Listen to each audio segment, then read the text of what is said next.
Hello दोस्तों, आप सभी का स्वागत है हमारे यूट्यूब चैनल सुगम करता में। दोस्तों, मेरा नाम विशाल है। मैंने पहली बार में ही सीटेट का पेपर 1 और पेपर 2 दोनों ही एग्ज़ाम क्वालिफाई किए हैं। दिसंबर 2022 में जो सीटेट का एग्ज़ाम हुआ था वो मैंने क्वालिफाई किया है। ये मेरा रिजल्ट है, आप देख सकते हैं। जो पेपर 1 है उसमें मेरे 150 में से 117 मार्क्स हैं और जो पेपर 2 है उसमें मेरे 150 में से 102 मार्क्स हैं, जैसा कि आप यहाँ पर देख सकते हैं। दोस्तों, अगर आपने अभी तक हमारे चैनल को सब्सक्राइब नहीं किया है तो इस वीडियो के नीचे इस तरह का सब्सक्राइब का बटन आ रहा होगा, इस पर आपको दबाना है। इस पर दबाने बाद ये घंटी बन करके आएगी, इस घंटी पर आपको दबाना है और ऑल पर दबा करके रखना है। इससे ये होगा दोस्तों, जब भी हम कोई नई वीडियो डालेंगे तो आपको नोटिफिकेशन मिल जाएगा। अगर मैं आपको अपने बारे में बताऊं तो मैंने एयरफोर्स का ईयरमैन एग्ज़ाम क्वालिफाई किया हुआ है, रेलवे का लेवल 1 एग्ज़ाम क्वालिफाई किया हुआ है जिससे हम ग्रुप डी एग्ज़ाम भी कह देते हैं। UP SSC का PET एग्ज़ाम क्वालिफाई किया हुआ है। ये गवर्नमेंट एग्ज़ाम है और ये एग्ज़ाम उत्तर प्रदेश में होता है। और सीटेट का पेपर 1 और पेपर 2 दोनों ही एग्ज़ाम मैंने पहली बार में ही क्वालिफाई किए हुए हैं। इस वीडियो में हम सीटेट के पेपर 1 के CDP के क्वेश्चंस पढ़ने वाले हैं। 17 जनवरी 2023 को जो सीटेट का पेपर 1 हुआ था उसमें CDP के जो 30 क्वेश्चंस पूछे गए थे उन सभी क्वेश्चंस को हम इस वीडियो में पढ़ने वाले हैं। अगर आप हमारी सभी वीडियोस को देखते हैं, रेगुलर चैनल को फॉलो करते हैं, तो आप आसानी से CDP में 30 में से 30 नंबर लेकर के आ सकते हैं। और ये पेपर नंबर 8 है। इससे पहले 7 पेपर हम सॉल्व कर चुके हैं जिन्हें आप हमारे चैनल की प्लेलिस्ट में जा कर के देख सकते हैं। और जिन चीज़ों को पढ़कर मेरे पहली बार में ही सीटेट के एग्ज़ाम में 117 मार्क्स आए हैं, उन सभी चीज़ों की तैयारी मैं आपको इस चैनल पर कराऊंगा, जिससे पढ़कर आप आसानी से सीटेट के एग्ज़ाम में 120 से ज़्यादा नंबर लेकर के आ सकते हैं। और पॉजिटिव और नेगेटिव वर्ड्स की हेल्प से हम क्वेश्चंस के आंसर देने की कोशिश करेंगे। इससे ये फ़ायदा होगा दोस्तों आपको कि या कोई भी क्वेश्चन अगर आपके समझ में नहीं आ रहा है और अगर उसके जो ऑप्शंस हैं वो भी आपके समझ में नहीं आ रहे हैं, तो भी आप पॉजिटिव और नेगेटिव वर्ड्स की हेल्प से आसानी से क्वेश्चन का आंसर दे सकते हैं। तो चलिए दोस्तों, इस वीडियो को शुरू करते हैं। और दोस्तों, इस वीडियो में जो CDP के 30 क्वेश्चन लिए गए हैं, ये सभी क्वेश्चन एकदम 100% ओरिजिनल क्वेश्चन है और इनके जो आंसर हैं वो रिवाइज आंसर की से मैच किए हुए हैं। ठीक है, तो आपको बेफिक्र होकर अपनी तैयारी करनी है। सभी क्वेश्चन के जो आंसर है वो एकदम एक्यूरेट आंसर है। यह क्वेश्चन नंबर 1, विकास का शीर्षगामी सिद्धांत क्या सुझाता है। तो विकास का शीर्षगामी सिद्धांत क्या सुझाता है, तो देखिए, जो विकास का शीर्षगामी सिद्धांत है वह कहता है कि बालक का विकास बालक के सिर से लेकर के पैर की तरफ चलता है। ठीक है, शीर्षगामी विकास के सिद्धांत में जो विकास होता है वह सिर से लेकर पैरों की ओर चलता है। तो ऑप्शन नंबर 2 हमारा सही आंसर हो जाएगा। ठीक है, शीर्षगामी सिद्धांत में विकास सिर से पैर की ओर होता है। ऑप्शन नंबर 1 देख लीजिए, इसमें दे रखा है विकास केंद्र से बाहर की ओर होता है। तो जब बालक का विकास केंद्र से बाहर की ओर होता है तो इसे हम अधोगामी विकास का सिद्धांत कहते हैं और इसे हम समीप दूराभिमुखी या फिर ऊर्ध्वगामी विकास का सिद्धांत भी कहते हैं। तो इन दोनों पॉइंट्स को दोस्तों आपको याद रखना है। शीर्षगामी सिद्धांत में जो विकास होता है वह सिर से पैर की तरफ चलता है और जब बालक का विकास केंद्र से बाहर की ओर चले तो इसे अधोगामी विकास का सिद्धांत या समीप दूराभिमुखी विकास का सिद्धांत या फिर ऊर्ध्वगामी विकास का सिद्धांत कहते हैं। नेक्स्ट क्वेश्चन देखेंगे। ये क्वेश्चन नंबर 2 है, निम्न में से कौन सा आनुवंशिक कारक है जो विकास को प्रभावित करता है। तो देखिए, विकास को प्रभावित करने वाले आनुवंशिक कारक का हमें पता लगाना है। तो सामाजिक नीतियाँ एक वातावरण से संबंधित कारक है, ना कि आनुवंशिक कारक। शैक्षिक संस्थाएं, ये भी वातावरण से संबंधित कारक है। जैविक परिपक्वता, तो यह क्या है, यह आनुवंशिकता से संबंधित कारक है। सांस्कृतिक प्रथाएं, ये भी वातावरण से संबंधित कारक है। तो ऑप्शन नंबर 3 हमारा सही आंसर हो जाएगा। ठीक है, ए का मतलब है आनुवंशिकता। तो ऑप्शन नंबर जो 3 है, जैविक परिपक्वता, यह आनुवंशिकता से संबंधित है। तो ऑप्शन नंबर 3 हमारा सही आंसर हो जाएगा। नेक्स्ट क्वेश्चन देखेंगे। ये क्वेश्चन नंबर 3 है, बहुत छोटे बच्चों के लिए निम्न में से कौन सी समाजीकरण की प्राथमिक संस्था है। तो इसका आंसर हो जाएगा ऑप्शन नंबर 4, परिवार समाजीकरण की प्राथमिक संस्था होती है। देखिए दोस्तों, परिवार और पास पड़ोस या फिर आस पड़ोस भी कभी कभी लिखा हुआ जाता है। तो परिवार, पास पड़ोस या आस पड़ोस, ये सभी समाजीकरण की प्राथमिक संस्थाएं हैं। और इनके अलावा जितनी भी ऑप्शंस होते हैं, जैसे किताबें, कॉपियाँ, सिनेमा, माता पिता का कार्यस्थल, ठीक है, मीडिया, संचार के माध्यम, मैगजीन, पुस्तकें, तो ये सभी क्या होते हैं, ये सभी सामाजिकरण के द्वितीयक कारक होते हैं या फिर द्वितीयक संस्थाएं होती हैं। तो आपको केवल एक चीज़ याद रखनी है कि परिवार और पास पड़ोस या फिर आस पड़ोस ये सामाजिकरण की प्राथमिक संस्थाएं हैं। तो नेक्स्ट क्वेश्चन देखेंगे, ये क्वेश्चन नंबर 4 है। जीन पियाजे के संज्ञानात्मक विकास के सिद्धांत के अनुसार अधिकतर बच्चे किस चरण में मूर्त समस्याओं के बारे में तार्किक रूप से सोचने में सक्षम होते हैं। तो देखिए यहाँ बच्चा क्या कर रहा है, तार्किक रूप से सोच रहा है, और यहाँ एक और शब्द दे रखा है वो है मूर्त समस्याओं। तो देखिए बच्चे के अंदर तार्किक रूप से सोचने की क्षमता मूर्त संक्रियात्मक अवस्था में आती है, और क्वेश्चन में मूर्त भी दे रखा है, तो इससे भी आप आंसर का पता लगा सकते हैं। ऑप्शन नंबर 3 मूर्त संक्रियात्मक अवस्था हमारा आंसर हो जाएगा। ठीक है, बच्चे के अंदर तर्क करने की क्षमता मूर्त संक्रियात्मक अवस्था में आती है। देखिए दोस्तों, जो मनोवैज्ञानिक थे जीन पियाजे, इन्होंने संज्ञानात्मक विकास के सिद्धांत में 4 अवस्थाओं के बारे में बताया था। पहली अवस्था थी संवेदीगामक अवस्था, इसकी जो समय अवधि होती है वो 0 से 2 वर्ष तक होती है। दूसरी अवस्था थी पूर्व संक्रियात्मक अवस्था, इसकी समय अवधि 2 से 7 वर्ष तक होती है।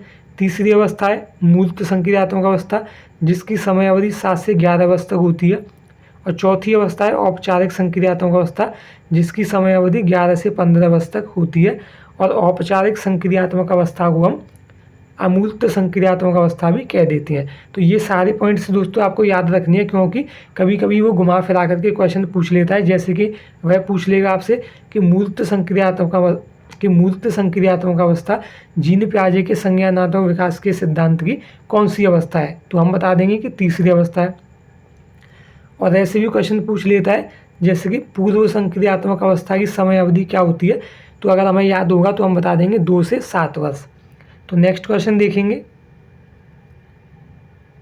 ये क्वेश्चन नंबर 5 है। ठीक है, जीन पियाजे के अनुसार व्यवहारों और विचारों को संयोजन, व्यवस्थीकरण, पुनर्संयोजन और पुनर्व्यवस्थितकरण करके सुसंगत प्रणाली में लाना क्या कहलाता है, तो ये कहलाता है संगठन। ऑप्शन नंबर 3 हमारा सही आंसर हो जाएगा। ठीक है, जीन पियाजे के अनुसार व्यवहारों और विचारों का संयोजन, व्यवस्थीकरण, पुनर्संयोजन और पुनर्व्यवस्थीकरण संगठन के अंतर्गत आता है।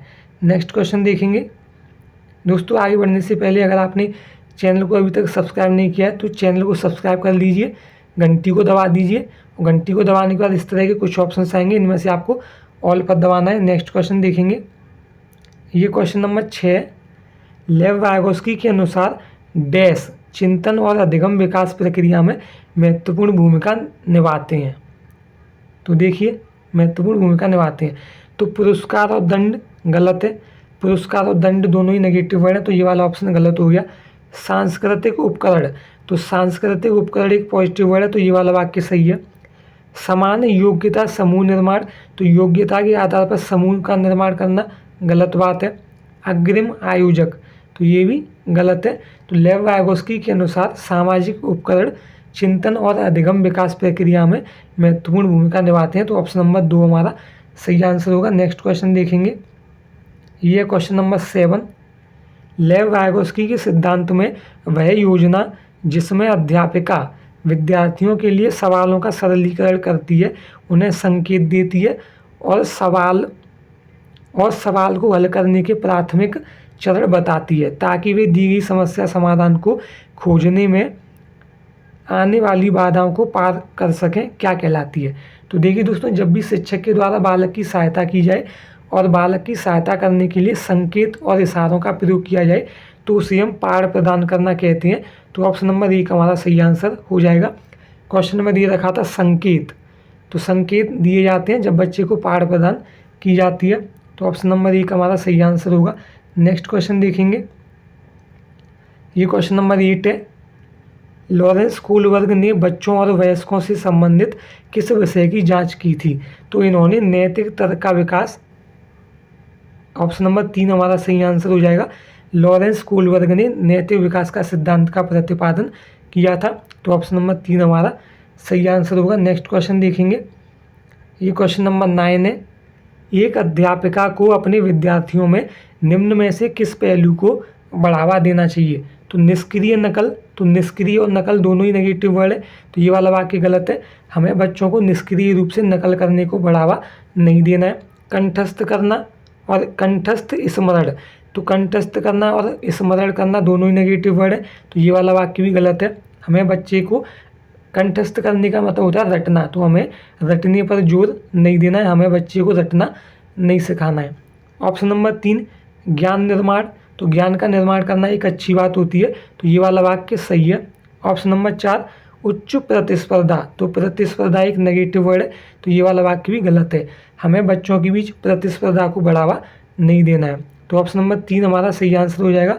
नेक्स्ट क्वेश्चन देखेंगे, ये क्वेश्चन नंबर 10, बुद्धि के समकालीन संप्रत्ययों के अनुसार बुद्धि लब्धि परीक्षण किसी व्यक्ति की बुद्धिमत्ता को जांचने के लिए उपयुक्त नहीं है, क्योंकि वे अक्सर डैश होते हैं, तो वैध होते हैं, विश्वसनीय होते हैं, सांस्कृतिक रूप से पूर्वाग्रहित होते हैं, तो ऑप्शन नंबर 3 हमारा सही आंसर हो जाएगा। ठीक है, बुद्धि के समकालीन संप्रत्ययों के अनुसार बुद्धि लब्धि परीक्षण किसी व्यक्ति की बुद्धिमत्ता को जांचने के लिए उपयुक्त नहीं है, क्योंकि वे अक्सर सांस्कृतिक रूप से पूर्वाग्रहित होते हैं, तो ऑप्शन नंबर 3 हमारा सही आंसर होगा।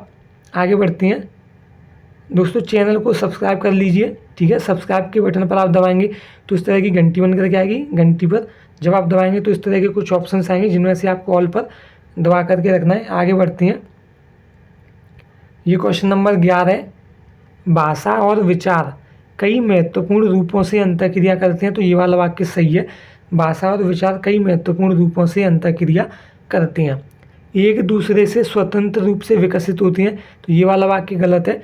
भाषा और विचार एक दूसरे से स्वतंत्र नहीं होते, एक दूसरे से अलग नहीं होते, बल्कि एक दूसरे से जुड़े हुए होते हैं।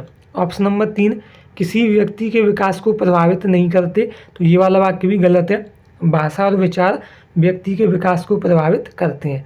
ऑप्शन नंबर 4 एक स्थिर और एक रूप तरीके से ही अंतःक्रिया करते हैं, तो ये वाला वाक्य भी गलत है। ठीक है, तो ऑप्शन नंबर 1 हमारा सही आंसर होगा। नेक्स्ट क्वेश्चन देखेंगे, ये क्वेश्चन नंबर 12, लगभग किस उम्र के आसपास प्राय बच्चों में जेंडर भूमिका की प्रारंभिक समझ आ जाती है, तो इसका आंसर होगा ऑप्शन नंबर 1 4 वर्ष की अवस्था में। ठीक है, 4 वर्ष की अवस्था में बच्चों में जेंडर भूमिका की प्रारंभिक समझ आ जाती है। और देखिए दोस्तों, जब बच्चा 4 वर्ष का होता है तो वह पूर्व संक्रियात्मक अवस्था में होता है, क्योंकि पूर्व संक्रियात्मक अवस्था की जो समय अवधि होती है वह 2 से 7 वर्ष होती है। इसलिए तो बच्चे में जेंडर भूमिका की जो प्रारंभिक समझ होती है वह 4 वर्ष की अवस्था में आती है, यानी कि पूर्व संक्रियात्मक अवस्था में आ जाती है। नेक्स्ट क्वेश्चन देखेंगे, यह क्वेश्चन नंबर 13, शिक्षा में समावेशन को बढ़ावा देने के लिए एक अध्यापक को ऐसा कक्षा वातावरण पैदा करना चाहिए जो विविधता के प्रति ग्रहण को पोषित करे, तो ये वाला वाक्य बिल्कुल सही है। हमें विविधता को पोषित करना चाहिए। रूढ़िवादों और नामीकरण को बढ़ावा दे, तो ये वाला वाक्य गलत है। हमें नामीकरण को और रूढ़िवादों को बढ़ावा नहीं देना है, ये दोनों ही नेगेटिव वर्ड है। योग्यता के बारे में सत्व धारणा को पोषित करें, तो ये वाला वाक्य भी गलत है। हमें सत्व धारणा को पोषित नहीं करना है। विद्यार्थियों में प्रतिस्पर्धा की भावना को बढ़ावा दें, तो ये वाला वाक्य भी गलत है। हमें प्रतिस्पर्धा को बढ़ावा नहीं देना है। प्रतिस्पर्धा एक नेगेटिव वर्ड है, इसलिए ये वाला वाक्य गलत है, तो ऑप्शन नंबर 1 हमारा सही आंसर हो जाएगा। नेक्स्ट क्वेश्चन देखेंगे, यह क्वेश्चन नंबर 14, मूल्यांकन को अधिगम के लिए मूल्यांकन रूप में इस्तेमाल करने के लिए क्या करना चाहिए? मूल्यांकन एक निरंतर प्रक्रिया के रूप में करें, तो ये वाला वाक्य बिल्कुल सही है। जब भी हम बच्चे को पढ़ा रहे हों तो हमें बच्चों को पढ़ाने के दौरान ही उनका मूल्यांकन करना चाहिए। ऑप्शन नंबर 2, मुख्यतः आधा पाठ्यक्रम पूरा होने के बाद मूल्यांकन करें, तो ये वाला वाक्य गलत है। हमें आधा पाठ्यक्रम पूरा होने के बाद मूल्यांकन नहीं करना है, बल्कि हमें बच्चे को पढ़ाने के दौरान ही उसका मूल्यांकन करना है। ऑप्शन नंबर 3, सत्र के अंत में ही मूल्यांकन करें, तो देखिए यहाँ दे रखा है ही एक नेगेटिव वर्ड होता है, इसलिए ये वाला वाक्य गलत है। और हमें सत्र के अंत में मूल्यांकन नहीं करना, हमें बच्चे को पढ़ाने के दौरान ही उसका मूल्यांकन करना है। ऑप्शन नंबर 4, सत्र के शुरू में ही मूल्यांकन करें, तो ये वाला वाक्य भी गलत है। हमने बच्चे को सत्र मतलब पढ़ाना शुरू नहीं किया है, उससे पहले हम बच्चे का मूल्यांकन कर लें तो ऐसा नहीं होता है। बच्चे को पढ़ाने के दौरान ही उसका मूल्यांकन किया जाता है। तो ऑप्शन नंबर 1 हमारा सही आंसर हो जाएगा। नेक्स्ट क्वेश्चन देखेंगे, यह क्वेश्चन नंबर 15, निम्न में से कौन सा सवाल विद्यार्थियों में आलोचनात्मक चिंतन को बढ़ाने में मददगार है। तो a प्लस ब का होल स्क्वायर का सूत्र क्या है, तो ये वाला वाक्य गलत है। a प्लस ब का अर्थ हो गया a प्लस बी का होल स्क्वायर, तो a square plus B square plus 2ab है ना। तो ये क्या है कि बंद श्रेय वाला प्रश्न है। ऐसे प्रश्न जिनका केवल एक ही उत्तर हो या फिर एक ही शब्द में उनका उत्तर दिया जा सके उन्हें हम बंद श्रेय वाले प्रश्न कहते हैं। और बंद श्रेय वाले प्रश्न हमारा उत्तर नहीं होते, बंद श्रेय वाले प्रश्न नेगेटिव वर्ड होते हैं। ऑप्शन नंबर 2, भारत का पहला राष्ट्रपति कौन था, तो ये वाला वाक्य भी गलत है। एक ही शब्द में हम इसका उत्तर दे सकते हैं। हम किस तरह भविष्य में जल संकट को टाल सकते हैं, तो ये वाला वाक्य सही होगा। क्यों? क्योंकि जब हम सोच विचार करेंगे कि किस तरह से हम भविष्य में आने वाले जल संकट को टाल सकते हैं, तो बच्चा क्या करेगा, बच्चा चिंतन करेगा, सोच विचार करेगा। इस प्रश्न का उत्तर देने के लिए वह अलग अलग तरीके सोचेगा। तो यही हमारा सही आंसर होगा, यही आलोचनात्मक चिंतन को बढ़ाने में मददगार होगा। चौथा ऑप्शन देख लीजिए, बाल दिवस किस तारीख को मनाया जाता है, तो इस प्रश्न का उत्तर भी एक शब्द में दिया जा सकता है, इसलिए ये वाला ऑप्शन भी गलत है। तो ऑप्शन नंबर 3 हमारा सही आंसर होगा। आगे बढ़ते हैं दोस्तों, चैनल को सब्सक्राइब कर लीजिए। जब सब्सक्राइब के बटन पर आप दबा देंगे तो घंटी बन करके आएगी। जब आप इस घंटी को दबाएंगे तो इस तरह के कुछ ऑप्शंस आएंगे जिनमें से आपको ऑल पर दबा करके रखना है। ये क्वेश्चन नंबर 16 है, पिछड़े वर्गों से आने वाले विद्यार्थियों के सफल समावेशन हेतु महत्वपूर्ण है कि उन्हें केवल अलग संकाय में पढ़ाया जाए, तो ये वाला वाक्य गलत है। हमें बच्चों को अलग संकाय में नहीं पढ़ाना है, बल्कि हमें सभी बच्चों को एक साथ एक ही विद्यालय में पढ़ाना है। तो अलग संकाय में पढ़ाना ही गलत बात है, इसलिए ये वाला वाक्य गलत है। ऑप्शन नंबर 2, उनमें अपनेपन की भावना को बढ़ावा दिया जाए, तो ये वाला वाक्य बिल्कुल सही है। अपनेपन को बढ़ावा देना एक अच्छी बात होती है, इसलिए ये वाला वाक्य सही है। ऑप्शन नंबर 3, उन विद्यार्थियों के सामाजिक सांस्कृतिक संदर्भ को अनदेखा किया जाए, तो बच्चे के सामाजिक सांस्कृतिक संदर्भ को अनदेखा करना एक गलत बात है, तो ये वाला वाक्य गलत हो गया। उनके लिए विद्यालय पश्चात ट्यूशन लेना अनिवार्य करें, तो ट्यूशन लेना अनिवार्य करना गलत बात है, तो ये वाला वाक्य भी गलत हो गया। तो ऑप्शन नंबर 2 हमारा सही आंसर होगा। नेक्स्ट क्वेश्चन देखेंगे, और ये क्वेश्चन नंबर 17, गुणज वैकल्य से जूझने वाले विद्यार्थी अक्सर किस क्षेत्र में चुनौती महसूस करते हैं। तो देखिए यहाँ दे रखा है गुणज, तो गुणज का मतलब हो गया गुणा, और गुणा बच्चे कौन से विषय में करते हैं, गणित में। तो यहाँ ऑप्शन नंबर 1 हमारा सही आंसर हो जाएगा, गणित। ठीक है, गुणज वैकल्य गणित से संबंधित होता है, और इंग्लिश में हम इसको डिसकैलकुलिया कह देते हैं। ठीक है, गुणज वैकल्य को इंग्लिश में क्या कह देते हैं, डिसकैलकुलिया, और ये गणित से संबंधित होता है। नेक्स्ट क्वेश्चन देखेंगे, यह क्वेश्चन नंबर 18, अपनी स्वयं की संज्ञानात्मक प्रक्रियाओं से अवगत होना क्या कहलाता है, तो यह कहलाता है परासंज्ञान। ऑप्शन नंबर 3 हमारा सही आंसर हो जाएगा। ठीक है, अपनी स्वयं की संज्ञानात्मक प्रक्रियाओं से अवगत होना परासंज्ञान कहलाता है। बहुत ही इंपॉर्टेंट क्वेश्चन है दोस्तों, ऑप्शन नंबर 3 हमारा सही आंसर होगा। नेक्स्ट क्वेश्चन देखेंगे, यह क्वेश्चन नंबर 19, निम्न में से कौन सा कारक विद्यार्थियों के अधिगम में बाधा बन सकता है, तो वातावरण से स्वाभाविक सहज पारस्परिक क्रिया, तो ये एक पॉजिटिव वर्ड है। ठीक है, स्वाभाविक और सहज पारस्परिक क्रिया पॉजिटिव वर्ड है, तो ये वाला वाक्य सही है। स्व अभिप्रेरित अभ्यास, तो ये वाला वाक्य भी सही है। जानने और खोजने की चाह, तो ये वाला वाक्य भी सही है। खोजना और जानने की जो चाह होती है वो अच्छा शब्द होते हैं, पॉजिटिव वर्ड होते हैं, तो ये वाला वाक्य सही है। कठोर और अनम्य पाठ्यक्रम, तो ये वाला वाक्य गलत है। कठोर और अनम्य दोनों ही नेगेटिव वर्ड होते हैं, इसलिए ये वाला वाक्य गलत है। तो देखिए, जो ऑप्शन बाकी के 3 ऑप्शन से डिफरेंट होता है वही हमारा आंसर होता है। तो पहला, दूसरा और तीसरा जो ऑप्शन है वो सही है, लेकिन चौथा ऑप्शन गलत है, और यही बाकी के 3 ऑप्शन से अलग है, तो यही हमारा सही आंसर हो जाएगा, ऑप्शन नंबर 4। नेक्स्ट क्वेश्चन देखेंगे, यह क्वेश्चन नंबर 20, कथन ए, एक अध्यापक द्वारा विद्यार्थियों को संप्रत्यय की समझ पाने के लिए अधिगम करने हेतु अभिप्रेरित करना चाहिए। एक अध्यापक द्वारा विद्यार्थियों को संप्रत्यय की समझ बनाने के लिए अधिगम हेतु प्रेरित करना चाहिए, तो ये वाला वाक्य सही है, ठीक है, कथन ये सही है। तर्क आर, अधिगम अधिक प्रभावी और अर्थपूर्ण होता है अगर वो महारत उन्मुखी हो, तो ये वाला वाक्य भी सही है। महारत उन्मुखी एक पॉजिटिव वर्ड होता है, तो ये वाला वाक्य भी सही है। तो ए और आर दोनों सही हैं। तो देखिए ए और आर दोनों सही हैं और आर ए की सही व्याख्या करता है, तो ऑप्शन नंबर 1 हमारा सही आंसर होगा। आगे बढ़ते हैं दोस्तों, चैनल को सब्सक्राइब कर लीजिए। सब्सक्राइब करने के बाद ये घंटी बन करके आएगी, इस घंटी पर दबाइएगा। इस घंटी पर दबाने के बाद ये कुछ ऑप्शंस बन करके आएंगे, जिनमें से आपको ऑल पर दबा करके रखना है। आगे बढ़ते हैं, यह क्वेश्चन नंबर 21, अधिगम संवेगों से महत्वपूर्ण रूप से प्रभावित होता है, तो ये वाला वाक्य बिल्कुल सही है। जो अधिगम होता है वह संवेगों से महत्वपूर्ण रूप से प्रभावित होता है। संवेगों से प्रभावित नहीं होता, तो ये वाला वाक्य गलत है। अधिगम संवेगों से प्रभावित होता है, जबकि ऑप्शन में मना कर रहा है। ऑप्शन नंबर 3, सामाजिक संदर्भ से कभी कभार प्रभावित होता है, तो ये वाला वाक्य भी गलत है।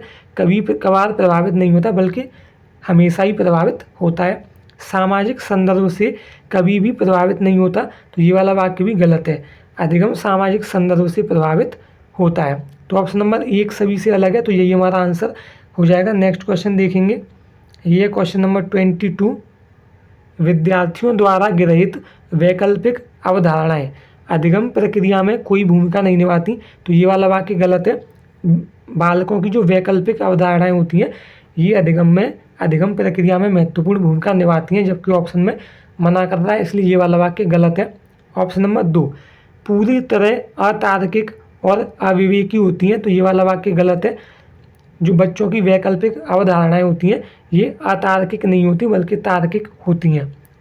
विद्यार्थियों के सहज सिद्धांतों और ज्ञान को दर्शाती हैं, तो ये वाला वाक्य सही है, ठीक है। वैकल्पिक अवधारणाएं विद्यार्थियों के सहज सिद्धांतों और ज्ञान को दर्शाती हैं। ऑप्शन नंबर 4, अध्यापक द्वारा सिरे से अनदेखी कर देनी चाहिए, तो ये वाला वाक्य गलत है। क्यों गलत है? अनदेखी करना एक नेगेटिव वर्ड होता है, इसलिए ये वाला वाक्य गलत है। तो ऑप्शन नंबर 3 सबसे डिफरेंट है, यही हमारा आंसर हो जाएगा। नेक्स्ट क्वेश्चन देखेंगे, ये क्वेश्चन नंबर 23, एक सामान्य युक्ति जो दी गई समस्या के समाधान तक पहुंचने में मददगार हो सकती है डैश कहलाती है। स्मृति सहायक तकनीक, ये वाला वाक्य गलत है। प्रकार्यात्मक स्थिरता, तो स्थिरता एक नेगेटिव वर्ड होता है, ये वाक्य गलत है। स्मृति नेगेटिव वर्ड होता है, ये वाला वाक्य भी गलत है। अनुक्रिया समुच्चय, तो ये वाला वाक्य भी गलत है। अनुक्रिया करना गलत है, ठीक है। ऑप्शन नंबर 4, अनुमानी सोच, यानी कि अनुमान लगाना, सोच विचार करना, तो ऑप्शन नंबर 4 एक पॉजिटिव वर्ड है और यही हमारा आंसर हो जाएगा। नेक्स्ट क्वेश्चन देखेंगे, ये क्वेश्चन नंबर 24, अधिगम प्रक्रिया में विद्यार्थियों की संलग्नता को अधिकाधिक करने के लिए एक अध्यापिका को क्या करना चाहिए? विद्यार्थियों की स्वायत्तता को न्यूनतम कर देना चाहिए, तो ये वाला वाक्य बिल्कुल गलत है। देखिए, स्वायत्तता का अर्थ होता है आज़ादी, फ्रीडम, तो क्या हमें बच्चे की आज़ादी को न्यूनतम यानी कि बिल्कुल कम कर देना चाहिए? बिल्कुल नहीं, हमें बच्चे को आज़ाद करना है, ना कि उसकी आज़ादी को छीनना है। ऑप्शन नंबर 2, विकर्षणों को अधिकतम कर देना चाहिए, तो ये वाला वाक्य भी गलत है। विकर्षण एक नेगेटिव वर्ड होता है, ये वाक्य गलत है। व्यक्तिगत विकल्पों को न्यूनतम कर देना चाहिए, तो ये वाला वाक्य भी गलत है। हमें व्यक्तिगत विकल्पों को न्यूनतम नहीं करना है। कार्य की सत्यता को अधिकतम कर देना चाहिए, तो ये वाला वाक्य बिल्कुल सही है। हमें कार्य की सत्यता को अधिकतम करना चाहिए, हमें किसी भी कार्य की सत्यता को जांच लेना चाहिए, तो ऑप्शन नंबर 4 हमारा सही आंसर होगा। नेक्स्ट क्वेश्चन देखेंगे, ये क्वेश्चन नंबर 25, एक अध्यापिका को कैसे अधिगम क्रियाकलाप बनाने और संपादित करनी चाहिए जिनकी प्रवृत्ति अधिक अमूर्त हो, तो ये वाला वाक्य गलत है। अमूर्त एक नेगेटिव वर्ड होता है, इसलिए ये वाला वाक्य गलत है। जो विद्यार्थियों की रुचि के अनुरूप हो, तो ये वाला वाक्य बिल्कुल सही है, ठीक है। हमें इस तरह के क्रियाकलाप करने चाहिए जो कि विद्यार्थियों की रुचि के अनुरूप हो। जो विद्यार्थियों के परिवेश से गैर और अन्य देशी हो, तो ये वाला वाक्य गलत है। गैर एक नेगेटिव वर्ड होता है, इसलिए ये वाला वाक्य गलत हो गया। जिनका उद्देश्य सिर्फ पूर्व ज्ञान का पुनरुत्पादन मात्र हो, तो ये वाला वाक्य भी गलत है। क्यों? देखिए, सिर्फ, केवल, मात्र, ये सभी नेगेटिव वर्ड होते हैं, पुनरुत्पादन नेगेटिव वर्ड है, मात्र नेगेटिव वर्ड है। तो इसमें 3 नेगेटिव वर्ड दे रखे हैं, इसलिए ये पूरा वाक्य गलत है। तो ऑप्शन नंबर 2 हमारा सही आंसर हो जाएगा। आगे बढ़ते हैं दोस्तों, चैनल को सब्सक्राइब कर लीजिए। सब्सक्राइब के बटन पर दबाने के बाद ये घंटी बन करके आएगी, इस घंटी पर दबाइएगा। घंटी पर दबाने के बाद इस तरह के कुछ ऑप्शन आएंगे, जिनमें से आपको ऑल पर दबा करके रखना है। आगे बढ़ते हैं, यह क्वेश्चन नंबर 26 कथन ए, विद्यालयों को केवल सीखी गई सामग्रियों के पुनरुत्पादन पर जोर देना चाहिए। तो ये वाला वाक्य गलत है। क्यों गलत है? यहाँ दे रखा है पुनरुत्पादन। तो पुनरुत्पादन करना एक नेगेटिव वर्ड होता है, इसलिए ये वाला वाक्य गलत है। तर्क आर, स्मृति ना तो रचनात्मक होती है और ना ही निर्वाचनात्मक होती है।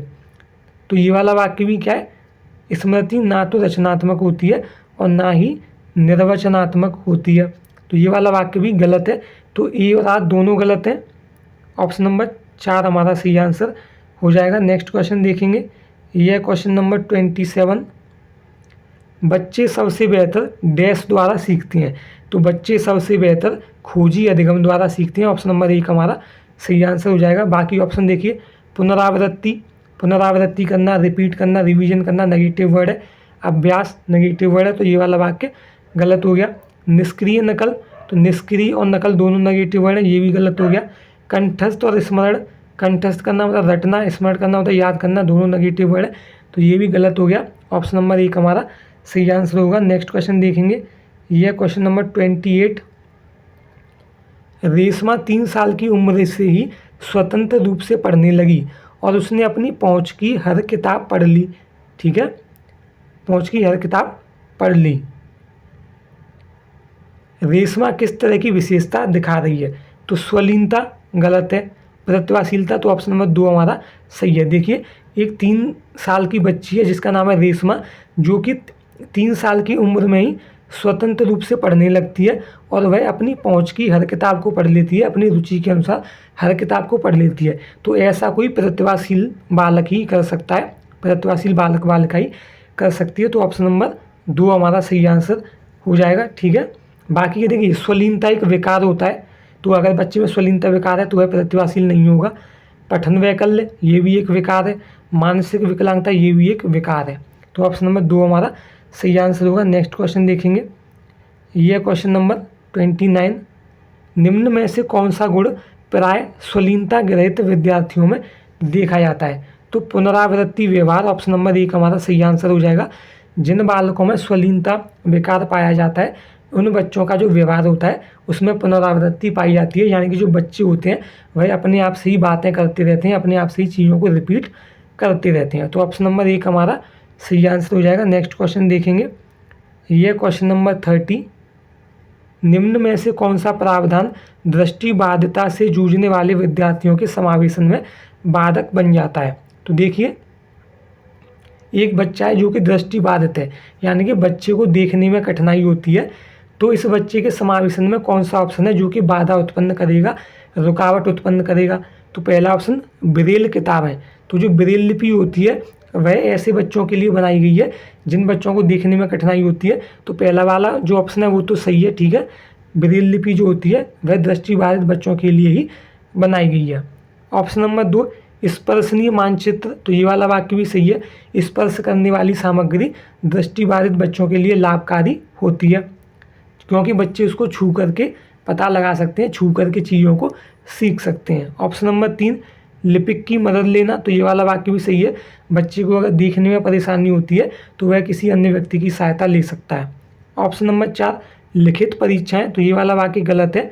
लिखित परीक्षाएं अगर हम लेंगे तो एक बच्चा है जिसे कि देखने में कठिनाई होती है, और अगर हम लिखित परीक्षा लेंगे तो वो बच्चे के लिए सही नहीं होगी, अच्छी नहीं होगी, इसलिए ऑप्शन नंबर 4 गलत है। तो यही तीनों ऑप्शन से डिफरेंट है, तो यही हमारा आंसर हो जाएगा। लिखित परीक्षाएं दृष्टिबाधित बच्चे के लिए उसके समावेशन में बाधा उत्पन्न करेंगी। तो ये जो दोस्तों CDP के 30 क्वेश्चन थे जिन्हें हम अच्छे से डिस्कस कर चुके हैं। ठीक है, आगे बढ़ते हैं दोस्तों। अगर आपने चैनल को अभी तक सब्सक्राइब नहीं किया है तो इस वीडियो के नीचे इस तरह का सब्सक्राइब का बटन आ रहा होगा, इस पर आपको दबाना है। इस पर दबाने के बाद ये घंटी बन करके आएगी, इस घंटी पर आपको दबाना है, और जब आप इस घंटी को दबा देंगे तो इस तरह के कुछ ऑप्शन आएंगे जिनमें से आपको ऑल पर दबा करके रखना है। इससे ये होगा दोस्तों, जब भी हम कोई नई वीडियो डालेंगे तो आपको नोटिफिकेशन मिल जाएगा। दोस्तों ये वीडियो आपको कैसी लगी हमें कमेंट करके ज़रूर बताइएगा। वीडियो अच्छी लगी हो तो वीडियो को लाइक कर दीजिए, अपने दोस्तों के साथ शेयर कर दीजिए। और दोस्तों आपसे रिक्वेस्ट है कि कम से कम अपने एक दोस्त से चैनल को ज़रूर सब्सक्राइब करवाएं। तो इस वीडियो को देखने के लिए आपका बहुत बहुत धन्यवाद दोस्तों। चैनल के साथ जुड़े रहिए, मिलते हैं अगली वीडियो में।